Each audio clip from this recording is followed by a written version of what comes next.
AJ and Ciarra are here so graciously to join in conversation and kind of give us some education and uplift some Black voices in art, specifically now those who are utilizing their voices in specific art pieces of protest and revolutionizing.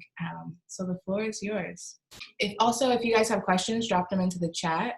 Everyone can see them. Yeah, I'm so excited. I love talking to AJ, as y'all seen from our last talk.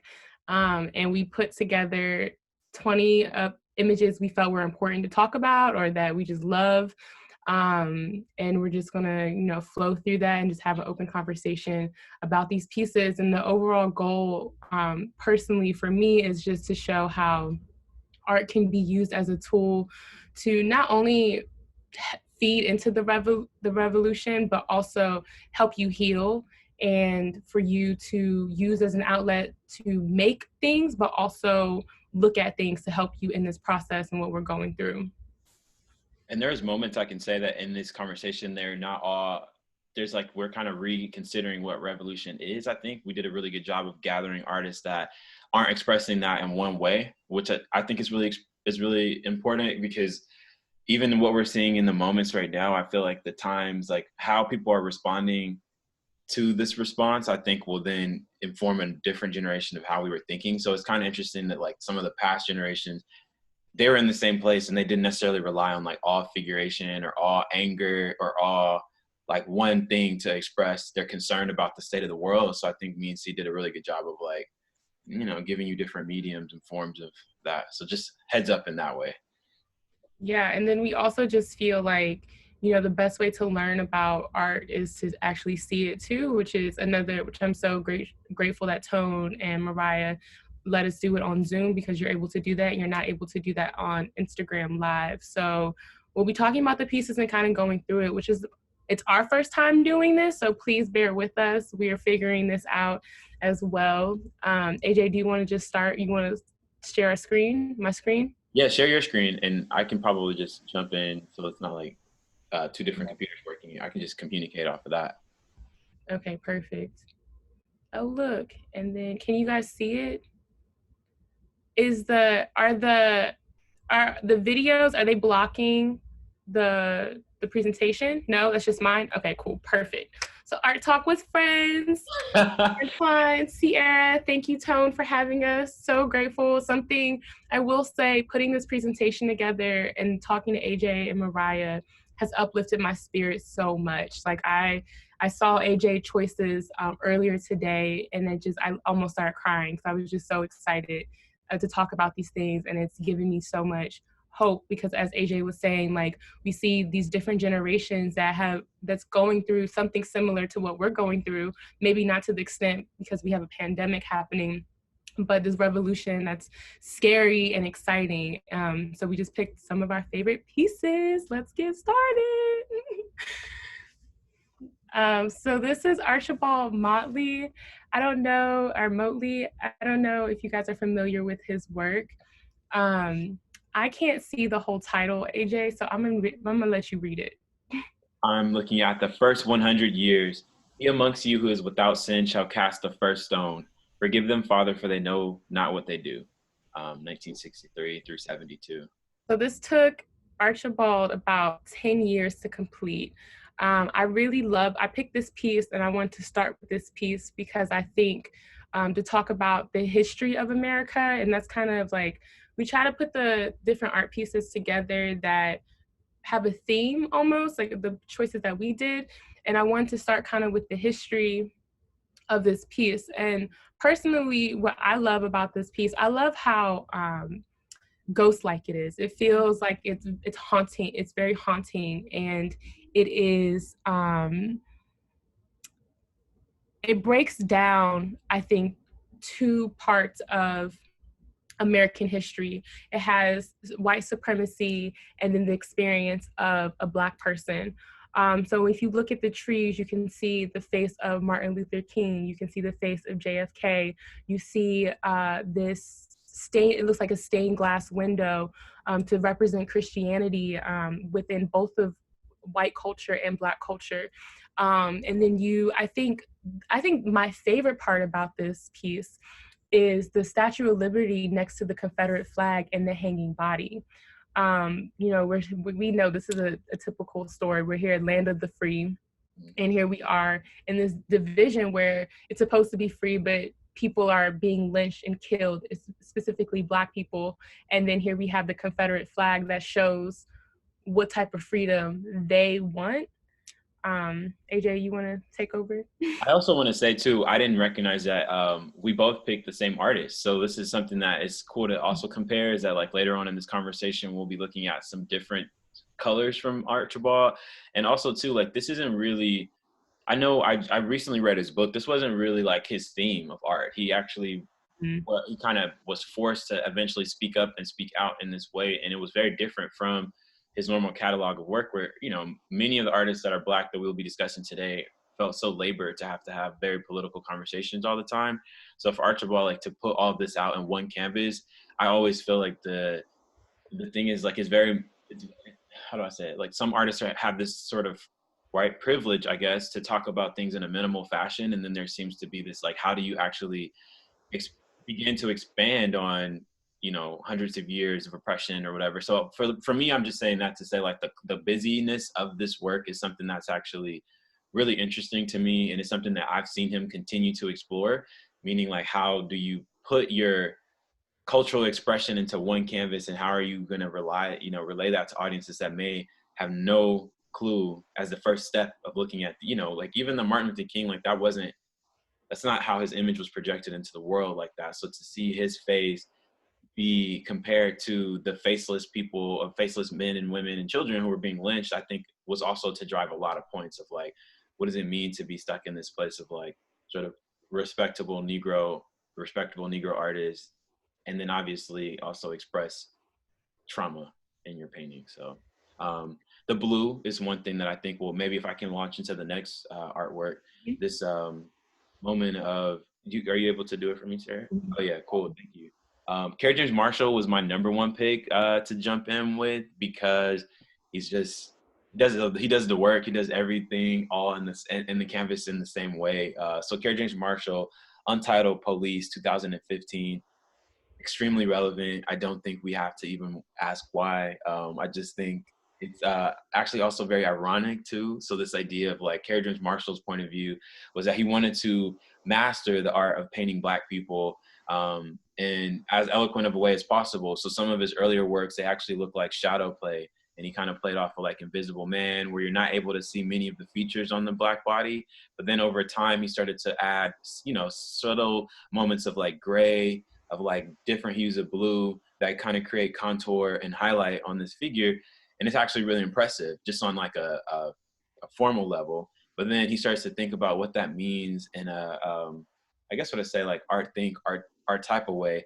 The ironic position we're put in to see a Black man be a police officer, and kind of what community is he more committed to or in line with in this moment is kind of a question. And I think it's a good space to have dialogue too with what's happening. Maybe it's just me, hot take, but one of the guys I saw that were arrested for George, I couldn't tell, his beard looked like he was of color.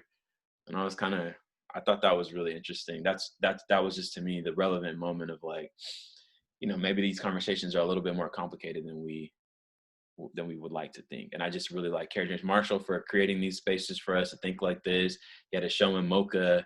I'm not sure if this was in that show. I saw this work originally in MoMA in their collection, and I saw it with my best friend, and it was just so well curated because it's just the way he shows up in a room, he immediately draws you into their conversation. These works are normally very big. They're not something that's small. He's thinking largely about our conversation. So definitely the first artist I wanted to introduce to you guys today. And then, like, I wanted to put the Archibald Motley piece in front of it because I wanted to talk about, have us think about what you said earlier, AJ, the irony of a Black man being a police officer because of all the history that we have and the history that Black people have with the police for them to decide to go into the police force. And I think it can be looked at as a negative and positive. Like overall, we feel like we don't need the police. I feel like many of us feel like we need to rid ourselves of the police. But the biggest problems with police officers is that they're not police officers of color. They don't come from our communities. They don't understand us. They don't know. Like I have a friend who is Dominican, who was a police officer here in Maryland, Prince George's County. And the way that he polices people or he helps people, he got into the force because he wanted to help people of color and to give them a break and like have real conversations with them. And it doesn't have to be always a negative encounter with police.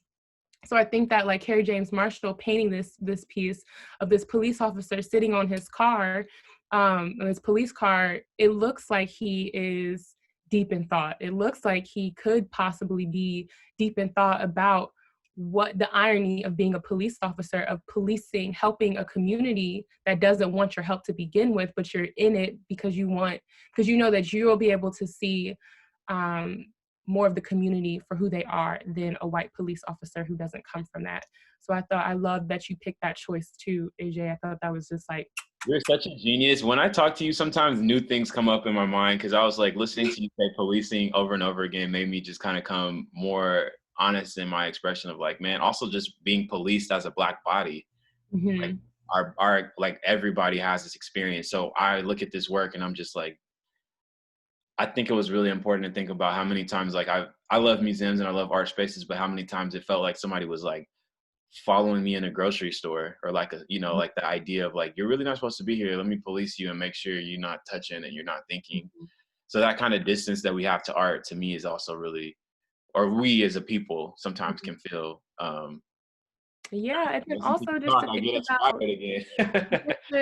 but also to think about how does this police officer, I really love the way Kerry James Marshall painted him because he looks very strong. Yeah. All his Black figures to me, they look really strong. But what is this Black police officer, what has he gone through in his own police force? How is his Black body being policed as a police officer within his own force?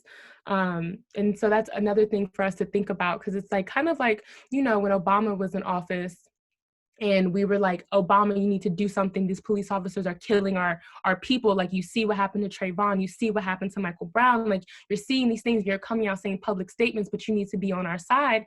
And Obama, President Obama couldn't do that because he was the president. He was more than just a Black president. He was the president of the United States. So when you think about a Black police officer right now, how they must feel, and when it's tension like this between the police, national tension like this, how does a Black police officer feel? Like, do you drop your job? And do you drop what you believe in that you could help better your community? Because representation matters. We can't just have white people as police officers because the police aren't going anywhere anytime soon. So we do need people that look like us and that see our point of view, but we also have Black officers that don't do that as well. I'm totally aware of that. I've been in situations like that before, but how's his body being policed in his own force? So I think that's also something to really think about when we think about police and we think about people of color who are police officers. Are you ready to move on to the next one, AJ? Yeah, that's the I and the we. That's the I. So this is Faith Ringgold, the American People series number, is it 6? I can't see. 8. The In Crowd. I love Faith Ringgold. I actually, when I was picking my choices, I picked from her book. This is a book that she just published, I believe, last year from the Glenstone Museum. It's in my art letter. If you guys want to sign up, I have a list of art books that you can look at and links to it, so you could just order it directly. But this book is really powerful. She has her American People series in there, and it's so many different paintings.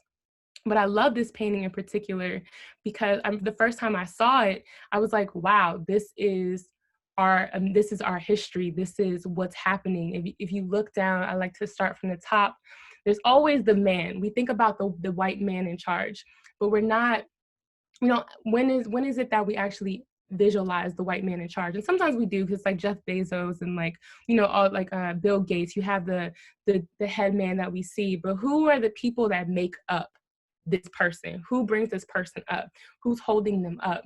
And you look at all the faces that that go into that. But I think what's so powerful about this photo is the Black people that are the two Black men that are at the bottom, and one of the Black men, a white man, has his hand over his mouth, showing him that, like, I feel like it's kind of like, don't tell. You can't talk about what's happening here. You can't talk about your experience. You can't talk about, I don't know, like what's happening in your environment, in a work environment, which all of us have been in all white spaces, and we don't feel comfortable in our Black bodies because of the ladder that is being presented, and how we're at the bottom, and then we're being discounted for our feelings and our experiences there. I know a lot of us can talk about, being harassed, being sexually harassed, people saying ignorant comments. Are you feeling like, your coworkers are saying you're being too aggressive or whatever it is because you're stating your opinion? It's like, keep your mouth shut. You're at the bottom, shut up. And that's what I find so, I love this painting, and I think it's so strong. And I love how Faith Ringgold paints her figures and the colors that she uses, because the faces almost look flat, like her technique, like she paints the faces almost flat. But this series, Faith Ringgold had said the American People series was inspired by Picasso. And, she has her huge piece, Die, in the MoMA, and it's the only piece that's in the Picasso room of a different artist. And it's this huge piece by Faith Ringgold. And that was also part of the American People series. So I think the irony of tying that back of, like, because she was inspired by Picasso and now she's in a room full of Picassos at the MoMA. Her relationship to the MoMA is, I love you for always dropping the books, my one book that I've been in. If you guys haven't got this book, please pick it up. It's been getting me through Corona, among others. Blackness at MoMA. It's a pretty hefty book. Like, it's big in size, but half of the book is actually, since we're just doing that, it's like anthology style book, but it breaks down MoMA's relationship to the Black community. And I got some gems on Faith Ringgold from reading this book that I didn't know. Faith Ringgold was a part of, as we can imagine, in the times, right, where people are saying, like, if big art spaces aren't catering to Black audiences and artists, then we'll make our own. And we continue to do that as a people, just go make our own. So a lot of these Black art spaces, I think the relationship to Cam came out of LACMA's negation for us, and then Studio Museum in Harlem came out of MoMA's negation to us in New York. And so it's interesting that Faith Ringgold was one of those, like, not even forefathers, foremothers, I guess, in that conversation. They were staging revolts all throughout MoMA, just politically, like, putting protests up or putting petitions up of, like, this is what we want to see from spaces, and these places didn't know what to do with that. And after a while, we kind of gave up and we did our own thing. So, and I always think Faith Ringgold to me is like the mom of, like, a Nina Chanel, Abney artwork. Like, you'll see similar vibes in that. But in general, I love Faith Ringgold. I have so much respect for her, because though she paints in this moment, she was also just doing things like, the G-Benz quilt type of vibes. Like, her work can also be different. Yeah. She's sewing, and she's like multifaceted. And I just enjoy her as a Black woman, because, when she's on the board, like at MoMAs and places like that, she was making space. Like, she wasn't just letting it be for what it was. Like, even in this painting, as we can see, Ciarra pointed out, like, she's highlighting silent bodies at a time when it's not as politically, they didn't have Instagram and they didn't have Ben and Jerry's coming to their rescue. So I just think that to me, so much respect that we have to pay to some of these people who, these conversations we have every day are very easy to have, because that's the climate to have them. These folks have that. So I just shout out to you for bringing that up. And then also, again, I think Faith Ringgold is a great example of activism. All her work is full of, she wants to build up Black people and Black women in particular, because she was saying, in the late 60s, early 70s, with the Black Panther movement, Black Power movement, the Black Panthers, when they were asking for artwork, she kept sending them artwork and they kept rejecting it because she was a woman. And she decided to start focusing more on Black women art, focusing more on putting Black women in her art and just uplifting women in her art, because of this, again, the divide between sexes in the same race. But I think Faith Ringgold is an excellent example of how you can put your political views or the things that you stand for or your beliefs in your work, and also do do work outside of that. So you can also, she's so famous for her protests. She's protest the Whitney, the MoMA, and, you know, big art institutions of not allowing Black bodies in their spaces at that time. And the reason that the Studio Museum became a thing was because I forgot the two founders of them, but the founders of the museum, but they were sending one of the founders, she was a teacher, and she was sending her art students to MoMA and they were turning them away. But luckily she had a partnership with someone who was on the MoMA board, and they were able to accommodate and allow Black bodies or these Black students to come in and see the work. But that was even before they were even putting Black bodies in there. But yeah, Faith Ringgold, amazing, amazing woman. And she did some work in the prisons too, right? Didn't she do like a Yes, there is a talk on on YouTube. She did at Tate. If you have time, it's like an hour on YouTube. Type in Faith Ringgold. It's like an hour and 15-minute long talk she does now. Because Faith Ringgold, she was born in, let me see, she was born in 1930. So she has a talk, I think it was like last year at Tate, and she talks about her journey, and it's an amazing, amazing talk, and we love. Dana Chandler, Fred This is one of Hampton. my favorite pieces in the. You're gonna do it, but this is one of my favorite pieces.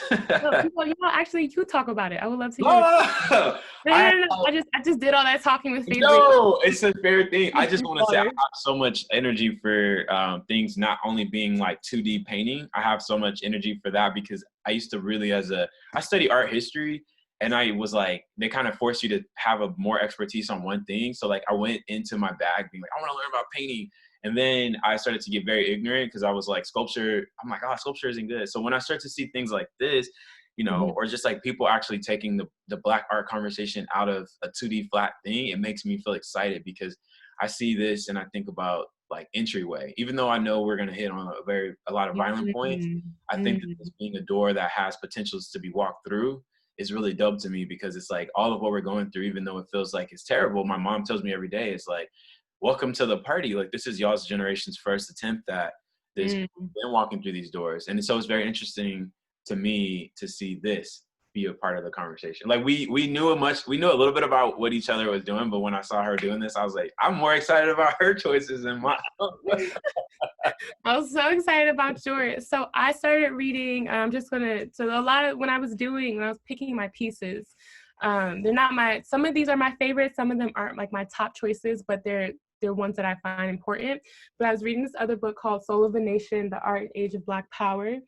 And this was an exhibition that was at the Brooklyn Museum. It was at the Broad, and I forgot, was it in Chicago?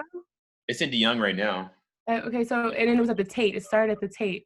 But this book has all Black artists. So I think it was from 1963 to 1983. And on the back, it has like all different types of artists that were making political work in this time, especially talking about their Black experience.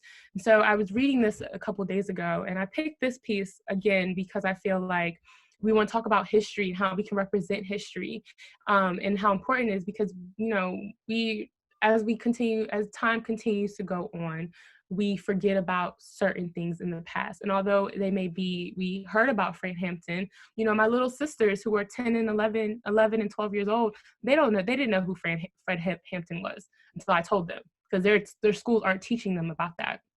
So I think art is a great outlet, again, to teach about things that have happened in our lifetime, and to think about how the FBI shot through his door and killed him and almost killed his girlfriend at the time, who's pregnant, right? Or had a baby. And he was like, wasn't he like the youngest member? He was 21. I think he was like 21. So a lot of the members of the party felt a lot of shame about that because they were like, they're kind of attacking at the future. Mm-hmm. I don't even think he was like a figurehead or a spearhead at that point. I think he became one after his death. And then Dana Chandler, he did a lot of, at that time in like the 70s, he did a lot of the Black Panther artwork. So I thought, and this is, so he does drawings as well. But I love this piece. I love that it's Black, red, and green because we know it's the Pan-African colors. And I love that he made this sculpture He made a sculpture out of a door. He took something that really happened and put it in a museum, and I think and made it a piece of work. And so I think that's something that, again, when we're thinking about art, art can be whatever you want it to be. You can make whatever, you can use different objects to make art. It doesn't always have to be photography, painting, drawing. Like there's so many other outlets and things that you can use to be creative, to say, to talk about your experience, or to talk about history or the things that you're going through currently. And I really wanted to make sure that the pieces that we picked showed that. And I think we have a really good selection coming up to show that you can use what materials you have around you to create something that can be impactful for generations on generations. Ready to move on to the next one? Yeah, I love this conversation. Yay! It was so much fun to talk about art. All day. So thank y'all for staying inside with us. The next one is Sam Gillum, who was I have many favorites, but he's one of my favorite artists. This is April 4th, 1969. This was also a part of the traveling exhibit of Soul of a Nation. And me and Ciarra have been sharing books with you. I just wanted to make a note too, like, just not to say this is like, maybe you guys are already on that level. As a reader or a scholar of Black art, I just want to highlight that a lot of the artists that we're talking about don't always have solo catalogs, and like that can feel like a hindrance. We talked about this a little bit in our last talk, when the art world is still constantly producing Picasso books, as if like that information isn't readily available. But I don't know if there's a Dane Chandler book. So it is kind of important to pick up some of those anthology books, because a lot of the scholars, this was their only way to get the conversation going. So people collapse all of these Black artists' experience into the same thing. And literally these books help us, even if it's a one-pager on an artist, it helps us to get these names memorized, because it may be the only way, we can start to push them into like scholarship. And Kelly just making that work. Go ahead. I would say just one other thing. I would just say for people who are wanting to get into art and learn more about different artists, which is also on my page on my website where I have all the art books listed. But I recommend that you get a book of a catalog of a collection. Yeah. Like, there's MoMA has a book, MoCA has a book. Like usually large institutions have a catalog book, and there's a bunch of artists in there. And like AJ said, even if it's just a page, it's easier. So it's like once you learn, it's like, oh, I just learned about Dana Chandler. I can Google it, and I could try to find interviews, and I could try to find pieces, and I can try to find other write-ups that people have done. So like if you're tight on cash and you don't have the money, because art books are expensive, but they're definitely worth the investment, you can use a catalog book or a big book like Soul of a Nation and learn about, I don't even know how, like over 100 artists in one book, and you only paid $60, and then you can do your own research moving forward, and you can decide which artist books you really do want to buy. So I think that's also a big thing. But go ahead, you want to talk about this piece? No, I just want to say that because I'm trying to get the scholarship up. I want everybody to be, if we're going to be in the house, let's go ahead and take that time to learn. Driscoll is another great resource, 2 centuries of Black art. I got it at the last bookstore in downtown LA for like $1. They didn't even know this was like going to be the turning point for me to research. You can get that on Amazon for like 50 cents. David Driscoll wrote it, and he tried his best. I believe this work is in it. But anyway, specifically to the work, Sam Gillum, I want to go into like complications with art in the way that we talk about what it means for people of color to go into spaces and see themselves reflected. A big argument for me in Soul of a Nation, which Ciarra's been bringing up, is this 50-50 of half artists saying, I have to show you a physical conversation of what Blackness looks like. This is how we want to be learned and talked about. And then the other half of artists were saying, like, just like us as human beings, like there's complications. Like it's cool to riot, but it's bad to loot. Like everybody's putting judgment on different tactics. And it's really interesting. In this one, Sam Gillum was getting a lot of negative critique because he didn't paint Black figurative bodies. And so I walked into his work hating it too, because I needed to see a Barclay Hendricks, or I needed to see the me being expressed. But I've come to love this work because he uses color theory. He uses so many different breakdowns of art. He literally broke the canvas apart. He took the idea of walking up to work and looking at it on a wall and ripped it off. He started to literally tie-dye, pour color on these canvases and move them and shift them. And then he would string them up in museums. And they almost look like, if you can imagine, like sails on a boat. And it's almost so poetic in the way that, like, if we're going to go there today, just how like our expression of living and continuing, we're able to do that in you know, in this commitment and working with nature. I always think Sam Gillum doesn't get enough credit for being like a landscape artist, you know, because he literally looks at Mm-hmm. where he is and then he says, how do I talk to this museum? You know, or how do I talk to this space? There's some other comparatives too. If you think about like El Natsui, I'm just dropping a bunch of names just so you have like more inspiration to go out. He does very similar work. He's an African artist, but Sam Gillum specifically in this work, the title actually nods to, so where people would say, oh, this is not figurative and it doesn't mean anything for Black people, it's actually incorrect. He's thinking about Martin Luther King, and this was the day that Martin Luther King was assassinated. So if you think about purple being this color that represents royalty, or, you know, again, king being regal, he's bringing that up in conversation because so many people pinned Malcolm X versus Martin Luther King and said that like one's the good one and one's the bad one. And this idea of being good in America doesn't really give you a lot of space. So if you continue this conversation with me, the red actually highlights the fact that Martin Luther King too, even in his good boy politics, was murdered by the United States. And so the blood shots, the shooting is represented in those red dots. And so to me, like, it's mind blowing because if we want to go deep and have that conversation, we can have that. And also, if you're a 13-year-old and you just want to come into work and look at it for a visual, not 13, not to make it youthful, but this idea of just looking at it for what it is, you also have the space to do that. And I love Sam Gillum because, as we all know, I'm tired all the time.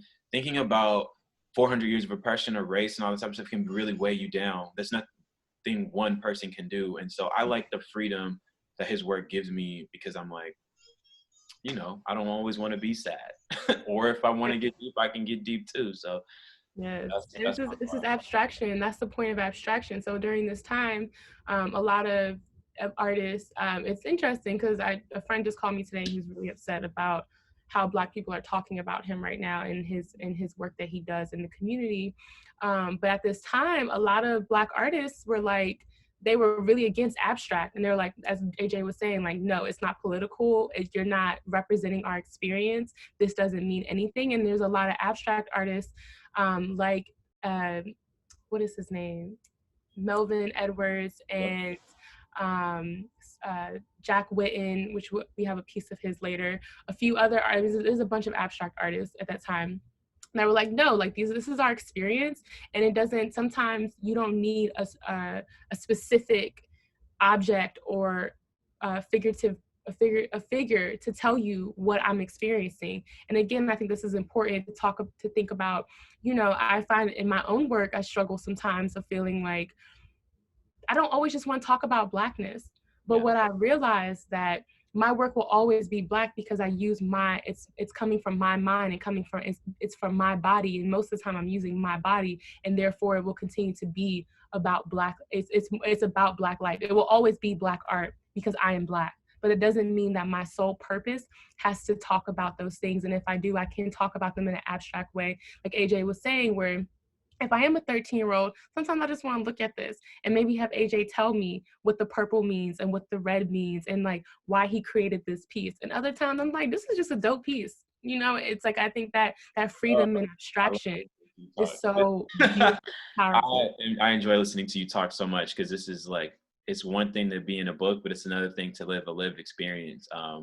You are saying some things that I'm like, Soul of a Nation was this declaration for a show to say Black American lives are American lives. So actually, if you guys look at this work really closely, people have pointed out to me that they actually see an American flag as the basis of this conversation. So the left square kind of gives you space to think about the stars, and then you might start to see parallel lines that actually show up as the American flag.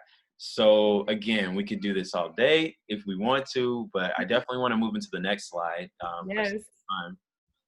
Yay, my favorite. Our favorites. I might go in a bag. I screamed because I was thinking in my head, I was like, I don't have any Noah Davis, but I was like, I know AJ will pick a Noah Davis piece. And I saw that's one of my favorite pieces. Not only does he pay my bills, but also, no, he's opened up so much space. I see so many of my friends in this chat right now, so many friendships. So Noah Davis, I just want to maybe lean in on color theory. We talked about it in the last one with the purple and the red. That's a big thing for us at the Underground. So we wave a flag of purple for very specific reasons.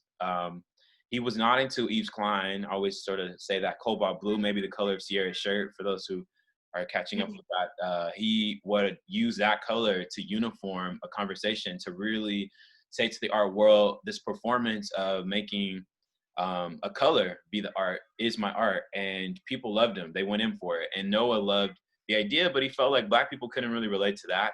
And it also over time was revised as one of the most sexist performances that Yves Klein could have done. He was dragging women in a paintbrush fashion. If you need some things to YouTube while you're at home, look up that performance. It's really interesting, but then it also, yeah, in 2020, like, I don't think anybody could live if they did what he did at the time. But Noah, in short, would use that blue and say Black people's relationship to that sort of feeling is purple. And so again, I always tell folks red and blue color theory could be translated very differently in our community, where that speaks to Bloods and Crips relationships. And so that harmony, that oneness, to me, is how I always describe purple at the Underground Museum. And so looking at this piece, Pueblo del Rio Arabesque, there's a two-part to this work. Miguel, the singer, actually owns this work, which I thought was super interesting. Noah made this work a year before he died. He died in 2015 at 32. And he made this work about the project homes in Los Angeles, and just about the frustrations that people say, yeah, talent like his or talent like ours doesn't come out of these places. So you can read these colors as a very different thing, like purple being the smog of the city, the fact that they live in sort of industrial neighborhood like the hood. But if you always, I gave this tour to some Dominican kids in New York City, and they felt like this looked like their project homes where they come from. And I thought that was super crazy. And just the fact that, like, we all relate to this experience of feeling trapped by our environments. And specifically, that's what redlining and putting people in these neighborhoods would actually have done over time, was to create a frustration. And so what I think is really great about this work is Noah puts ballerinas in the middle of this, and he nods to so many different things, right? Like art history with Degas, but then also to a specific conversation to me culturally. What does it mean for these young women to be able to stay afloat and to stay light and to stay lofty in a world that is literally dragging them down? What does it mean for that balancing act where they're all standing on one foot? We don't know if they are tasked to be caretakers of their homes, if they're tasked to be the one that goes to college. We don't know what it means for them. And so to me, I draw people into this work even closely, because it's like, no matter where you are in your struggle, you're in a struggle. And Noah and the theme of the Underground Museum is that wellness is a luxury, and it's a luxury that we should be able to afford to for free, right? So like, I just wanted to bring that into play with Sam Gillum, right? We're moving into a space where artists, Black artists, are saying like, there's a struggle, but then there's also an expression that's worth talking about too. That's my take. So AJ, I love this piece for everything that you said, and I would add more, but I see that we are definitely taking up a lot of time, and I know we have a lot of other pieces. No. It's perfectly fine. Can I cut you guys off for 1 second? I do want to propose that if you don't want to rush through this, that we can stop at a place that's comfortable for you and have a part 2 later on. So okay, yeah, that works. That's perfect. Let me see. Let me look up. Y'all. It's hard to stop when you've been. I know, especially with us. We talk about this stuff all day. So we went through we did 1, 2, 3, 4, 5, 6, 7, 8, 9, 10. Do you mind if we stop at Jack Whitten, AJ? The Jack Whitten part? Also, shout out to you for saying this looks like the military housing I lived in as a kid. Yes, I relate to that. I relate to that so much. I thought this was, when I first saw the work, I thought it was New Orleans, because I'm not used to seeing those type of project homes. And like, recently I went to Culver City and saw that they have project homes like that. And I was like, we can unpack that. What's crazy about this painting though is that I lived across the street from projects that looked exactly like that. So when I was in New York at the show, when he had a show at David Zorner, I remember seeing this painting and I felt like I was back on Crenshaw Boulevard. I felt like I was like on Crenshaw, and I guess it's Obama instead of Rodeo, but I felt like I was there. And that's what I really loved about this painting. And then I think Noah Davis also wanted to pay tribute to the Black architect who was designing the homes in the project. So this one, AJ, can you read the title? Because I can't. Lorna Simpson, Untitled 2 Necklines, 1989. I love Lorna Simpson. A lot of my work is inspired by her. A lot of my work definitely has traits of hers, but I picked this piece um, for the simplicity of it, and it reminds me of abstraction. And I never even thought of Lorna Simpson's work as abstract until, y'all know I'm about to pull out another book, which is a book that I've talked about for multiple talks, but it's so important, is the Joyner Gilfrida collection of abstract art. They own a lot of Lorna Simpson. And you see this book is huge, and it's only $50 at the Baltimore Museum of Art. It's like 500 pages, but I love this book. But they have a lot of Lorna Simpson's work, and that's when I start to look at some of her work as abstract. But again, when we think about the history of the United States and we think about the history of lynchings, particularly in Black people, and I love how she did this poetry. Back in this time, she did a lot of work where she had words and photos, and you can go on her website and she has almost all her work on her website. It's at Lorna Simpson, that's her name. Well, I guess you can see it right there, but you can go to her website and look at her work and see more work like this. But ring, surround, lasso, noose, eye, areola, halo, cuffs, collar, loop, feel the ground sliding from under you. And I thought that it's like a chilling feeling. Like when you finish and you're reading it, you're trying to figure out what Simpson is trying to say. And you're reading down, and at the very end, in red, you realize that she's talking about, or say you might come to the conclusion that she's talking about a lynching. And then when you look at the pictures where the woman is wearing a white dress or low cut shirt that can almost resemble a noose. It can almost resemble like that string or that rope. And I thought that was really powerful. And we just think about like this reality that our Black bodies, it's so much more than what we're going through now, because it's generational. It's embedded in us. It's in our blood. So we think about our history, and we think about the fear of being in this Black body and how it's been treated through centuries. I thought was so powerful. And I love the way that she decided to say that. Like, you could do something like in the beginning of this presentation, we had Archibald Motley. I don't know if I'm saying his last name right, but where you have someone that's literally being lynched, and you have that visual representation, but you also can take something that's so devastating and scary and put it in a different form and make it into something else, which I would consider abstract. And you can take away so many different meanings from this. And that's what I particularly loved about this piece, that's what I love about Lorna Simpson's work in general, is how she's able to take such deep-rooted messages and deep-rooted history and make you look at something different. So it's not ugly, because if you saw that in a museum or a gallery, it's not one of those things where you kind of want to turn away from. Because I know personally, when I see lynchings, I look at them, but they make me feel sick. And like this photo makes me feel sick when I dive into it, or this work makes me feel sick once I sit with it. But at first it's not. Lorna is great at inviting you into her work and to digest it and to look at it and think about it and not assume something off the bat. And that's my personal opinion and experience with her work.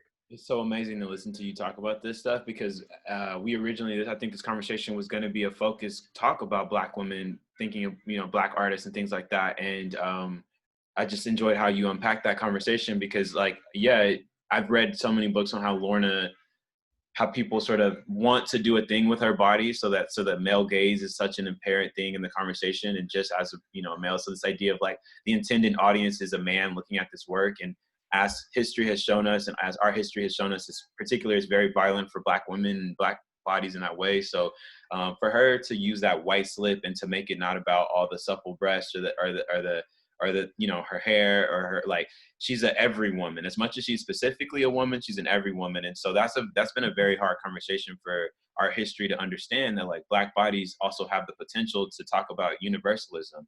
Everyone always says, like, when you look at the work, it's like immediately it's a representation, or it's about these one things. And Lorna does, I think, the most skilled act, much like even a Kerry James Marshall. We saw that in The Police Officer. The very dark skin is a very specific conversation, but like Ciarra's skin tone doesn't look like that. My skin tone doesn't look like that. Like there's a gradients of blackness that we know, but I think that how Kerry James Marshall makes it a very universal thing. And like, you can't deny the black, like he's worked at that through a concept. And sort of this idea of blackness as concept to me is really interesting in Lorna's work, because yeah, everything that we would want to project onto the Black woman's body, she doesn't allow us to do. Right. Yes. So her, like the fact that like we can't make eye contact, we can't own particular parts of her body in this moment. She's only focusing our attention to the neck as the only thing she wants you to look at. And really that's, to me, a universal neck. That could be any, there's not a particular to that, but yet there is a particularity to that. And I just enjoy it. Mm-hmm. We had her show at the Underground. She's a very approachable woman. She is holding it down. I just thought that was the dope. But yeah, you wanna go to the so this is Gary Simmons. What is it called? Triple Burn? Triple Burn, 2003. So this is a photo I actually took at the Baltimore Museum of Art, which is one of my favorite museums that I've been to. I've been to a lot of museums on the East Coast and West Coast, I feel like, particularly in California. And this is one of my favorite museums. But this one, again, so I put this right after Lorna Simpson's piece because we're thinking about memory. In this piece, Gary Simmons had said, I have some notes on it because there's a quote that he said that I thought was just amazing. But he said, I do this as a way of creating feeling of something familiar but displaced. The image is intended to hang in one's memory. The further one gets from it, the more it becomes abstract. So a lot of Gary Simmons' work deals with like memory. And this piece in particular is about the churches that were being bombed and burned in the 90s. And we know that, through white supremacy, black churches that are being bombed and burned through white supremacy. And I think, again, when we're talking about memory and history, and I love how he took this concept of memory in this history and has put it in three different he drew it 3 different times and has it flaming, and it looks alive, and it looks like it could be a memory. And that's one of the pieces that I loved the most about it. Like when I saw this, I froze. And there's museums, they have the little spill about it, which is where I got that quote from. But yeah, I don't know. This piece always chokes me up. I like how it's broken. There's another artist, I think it's Christina Sharp's on the wake, something about the. If you look up, it's a Christina Sharp's book. The cover of that book is also an artwork that responds to like how the churches were destroyed in the wake. Thank you. Shout out to the community. The cover of that book responds to also critiques in art where people have talked about how these churches were, so obviously, right, like even in church we weren't safe, but artists have taken the shards of these churches and tried to recollect them and as she's saying, reconfigure memory. So for me, what stands out is that it's all broken up, meaning like symbolically every person in that moment had their own experience, their own memory, and we are trying to place it together. So I like how it comes back together. Yeah, and I think also just like the way he recorded is a big part of history. And I remember when we were taught about the bombing in Alabama and the 4 little girls that were killed. When I was younger, I remember thinking like that's an awful thing. And as I grew older, I didn't really grasp the concept of like this space is a space where Black people or people come together to worship and that are at peace and that are here to love and learn and elevate to their higher selves.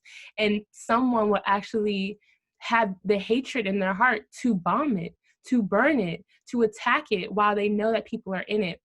And I think like Gary Simmons, he does this with a lot of his work. I've seen it in a few different pieces where he takes these memories and he makes sure that we remember them. He takes these memories of his and he makes sure that we remember them. And he does it in a way where, like, I love what you said, AJ, where he breaks it up into pieces where it could be multiple people's memory of that day, of that moment, of that moment of history. If you guys are local LA folks, this is you've seen his work at CAM. It was sitting in the atrium. It was like he used the same type of idea of memory, and I think in that particular one, he talked to Thelma Golden. He was talking about Black films, but in general, his work always has this very haunting energy to him.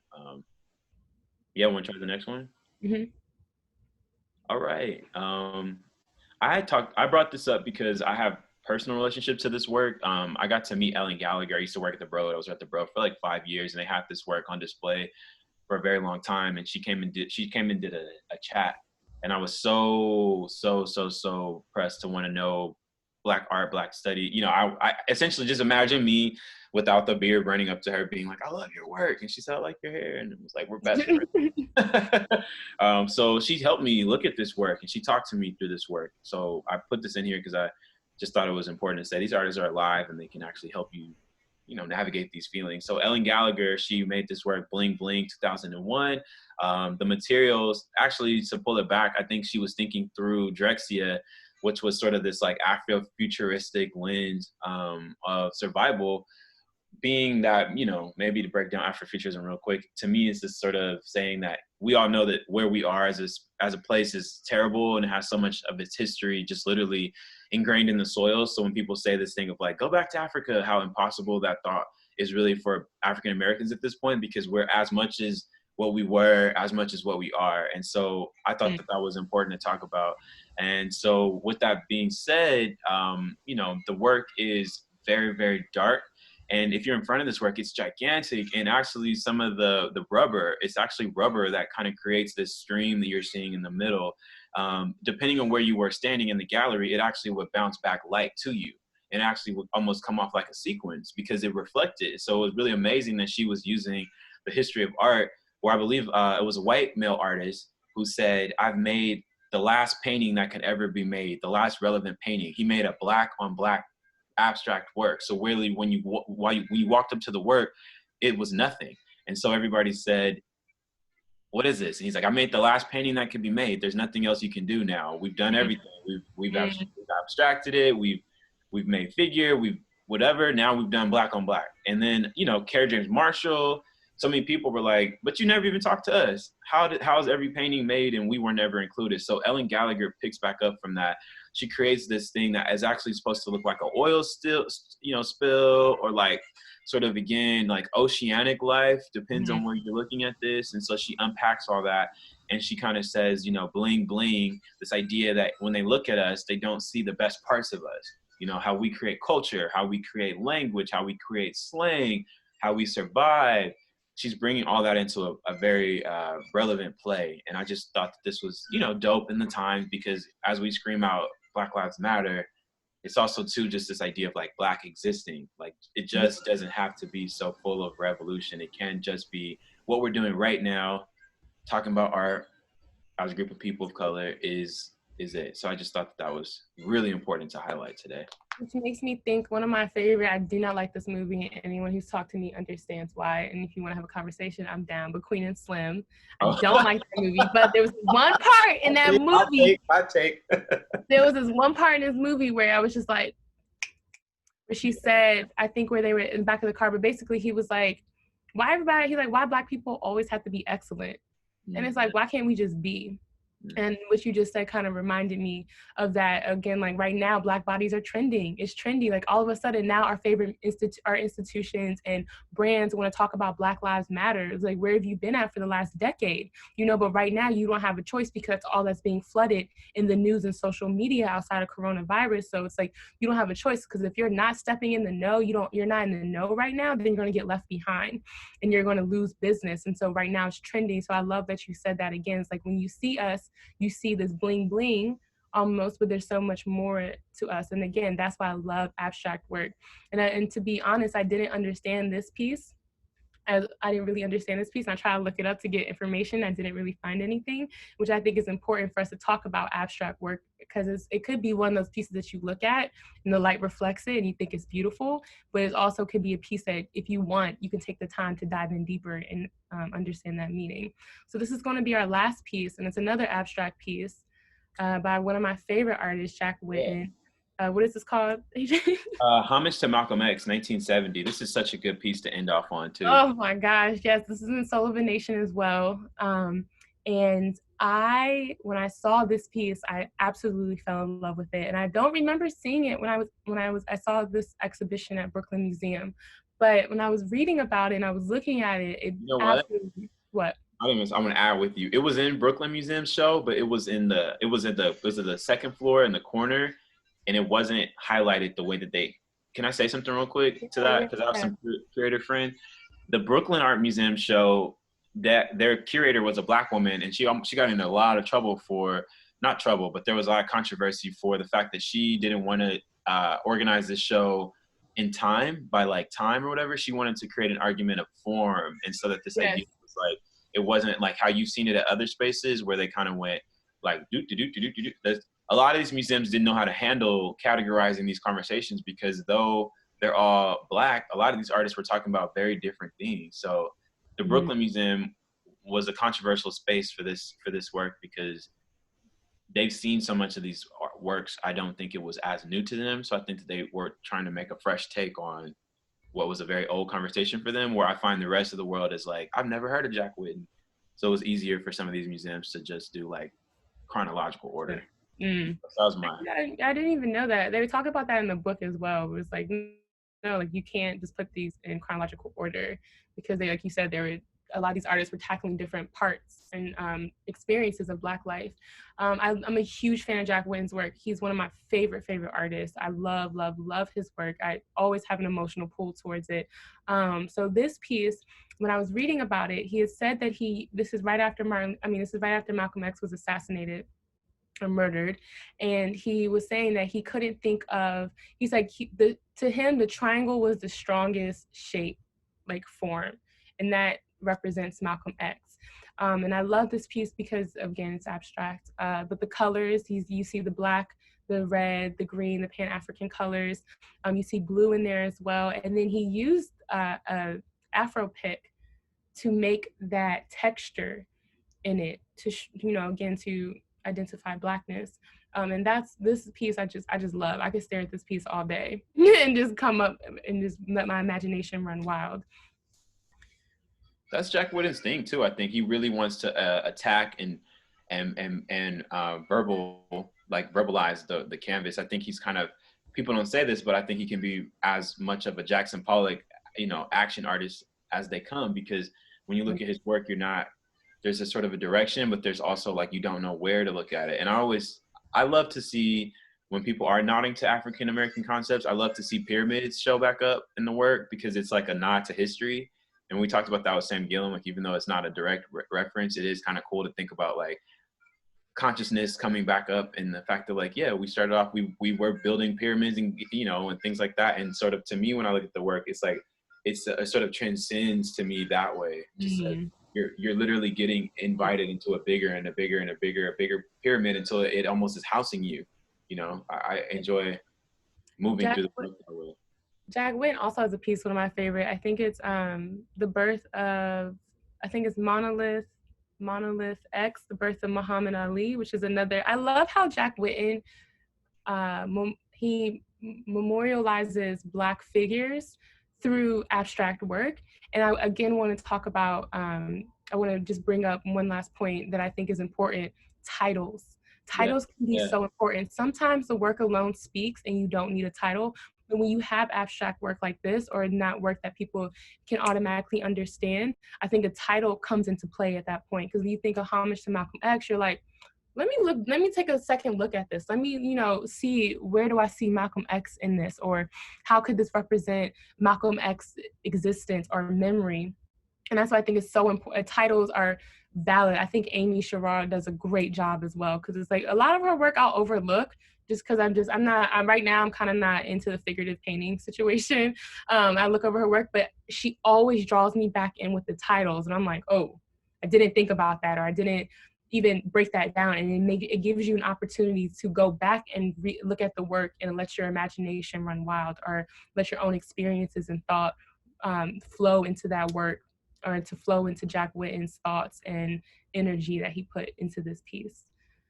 But I don't know. I think that's all I have to say. Yeah, I know we're short on time. I just want to say, from my own point of view, thank you guys for staying involved in the conversation. I don't worry myself about how many people are in chats and things like that anymore, just because this is the time. We don't all have the bandwidth for it, but thank you guys for staying in it. Please continue to check in with like Black art spaces that are like trying to survive right now, especially, you know, just think about your hometowns, heroes. Yeah, and like ordering pieces, ordering books and ordering things from our institutions and, you know, Black owned businesses. I think that's really important. But again, I want to say what AJ is saying, like, thank you for joining this conversation. This has been so therapeutic for me. It's so nice to talk about issues that are going on in our everyday lives, things that are happening right now, but pouring that energy into a different outlet. And again, like I say, art has saved my life so many times. It is so important to me. It gives me so much energy, and it shows me that I can talk about the things that are important to me in a different way. So thank you guys for coming in, for asking your questions, which I didn't see any. I haven't looked at any of them, and just being a part of this conversation. And I hope to see you guys next time. Before we jump off, I wanted to thank you both for just being open to joining this platform and expressing your thoughts, your perspectives, your understandings. I learned a lot. And I wanted to uplift a few names in Black arts that I see in the participants list. Of course, you and AJ, Ciarra, Andrea Delph is here, Brianna Nicole is here, Joshua Duga is here. Drop your information if you want to, you know, advance your network. So thank you all for joining. I think we will be back for part 2 very soon. Yes, thank you. Also, real quick, Andrea and I, she's on here, which I'm super excited that she's here. I'm showing a meditative performance piece that I did on Sunday at 8 o'clock. I'm gonna put the link in my in my Instagram bio, but please RSVP for that. It's going to be on Zoom again. We'll be showing the piece, and Andrea her and I will be having a conversation about the piece and kind of just about, again, art. So if you're interested in that, that's this Sunday at 8 o'clock. Thank you guys so much for joining. And Ciarra's art letter is dropped toward the top of the chat if you guys want to click that and sign up before you head off. Yes, subscribe. I have playlists on there. I have books. I have all different things for you to kind of dive into if you want to learn about more things at your own time and in your own space. Peace, y'all. Thank you. Bye.